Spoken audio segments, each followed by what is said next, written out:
ഈ വഖഫ് ഭേദഗതി ബില്ലെന്ന് വിലയിരുത്തപ്പെടുന്നുണ്ട്. കാരണം ഇന്ത്യ മഹാരാജ്യത്ത് ഇതിനകം തന്നെ ഒരുപാട് വഖഫുകൾ നഷ്ടപ്പെട്ടിട്ടുണ്ട്, പല രൂപത്തിലായി. ബാക്കി വരുന്ന വഖഫ് ഭൂമി കൂടി തട്ടിയെടുക്കാനുള്ള കുൽസിത നീക്കമാണ് ഈ ബില്ലിൻ്റെ പിന്നിൽ നിന്ന് കൃത്യമായി മനസ്സിലാകുന്നു. കാരണം എന്തെന്ന് ചോദിച്ചാൽ, നമ്മുടെ നാട്ടിൽ വ്യവഹാരങ്ങളില്ലാതെ വഖഫ് ഭൂമി കൈക്കലാക്കാൻ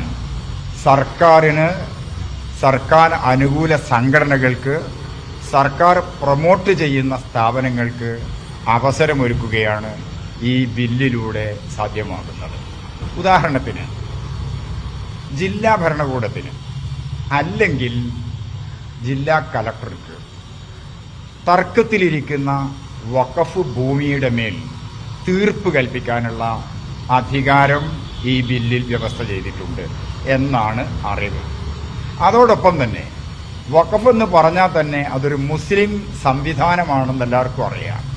ആ മുസ്ലിം സംവിധാനം ഭരിക്കാൻ വേണ്ടി നിയുക്തമാകുന്ന വഖഫ് സെൻട്രൽ കൗൺസിലിലും സംസ്ഥാനങ്ങളിലെ വഖഫ് ബോർഡുകളിലും മുസ്ലിമേതര പ്രതിനിധികളെ കൂടി ഉൾപ്പെടുത്തണമെന്ന് വ്യവസ്ഥ ചെയ്യപ്പെട്ടിട്ടുണ്ട്.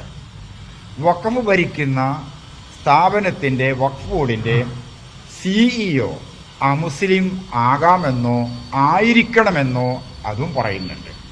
ഈ രൂപത്തിൽ കാര്യങ്ങൾ മനസ്സിലാക്കുമ്പം അപകടകരമായ കുറേ ഭാഗങ്ങൾ ഇതിൻ്റെ കൂടെ ചേർന്നതായി നമുക്ക് മനസ്സിലാക്കാനാകുന്നുണ്ട്.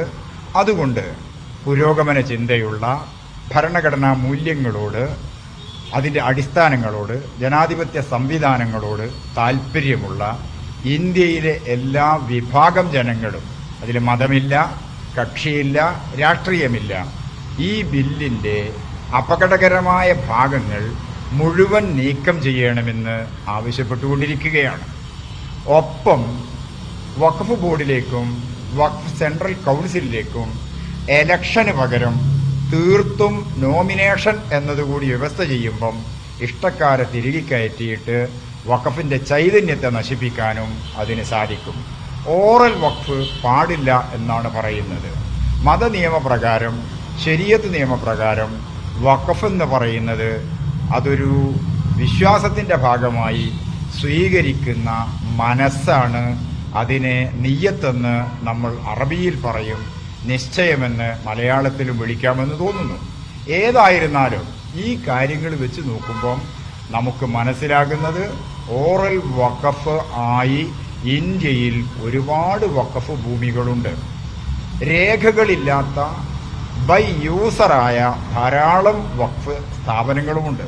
അതൊക്കെ അന്യാധീനപ്പെടുകയോ സർക്കാരിലേക്ക് കണ്ടുകെട്ടപ്പെടുകയോ ആർക്കിയോളജിക്കൽ സർവേ ഓഫ് ഇന്ത്യ പുരാവസ്തു വകുപ്പിലേക്ക് മാറ്റപ്പെടുകയോ ചെയ്യുന്നതോടുകൂടി വഖഫിൻ്റെ ഉദ്ദേശ്യം, വാഖിഫിൻ്റെ ഇൻറ്റൻഷൻ അവിടെ നടക്കാതെ പോകുന്നു എന്നതുകൊണ്ടും ഈ വ്യവസ്ഥകൾ തീർത്തും നിയമത്തിൽ നിന്ന് മാറ്റിക്കൊണ്ട് ഇന്ത്യയിലെ ജനങ്ങളുടെ, ഇസ്ലാമിക സംഹിതകളുടെ, ജനാധിപത്യ മൂല്യങ്ങളുടെ, മതനിരപേക്ഷ തത്വങ്ങളുടെ അടിസ്ഥാനത്തിലുള്ള ഭരണ സംവിധാനത്തിലേക്കും നിയമനിർമ്മാണത്തിലേക്കും സെൻട്രൽ ഗവൺമെൻറ് മാറണമെന്ന് ശക്തിയായി ഞങ്ങൾ ആവശ്യപ്പെടുകയാണ്.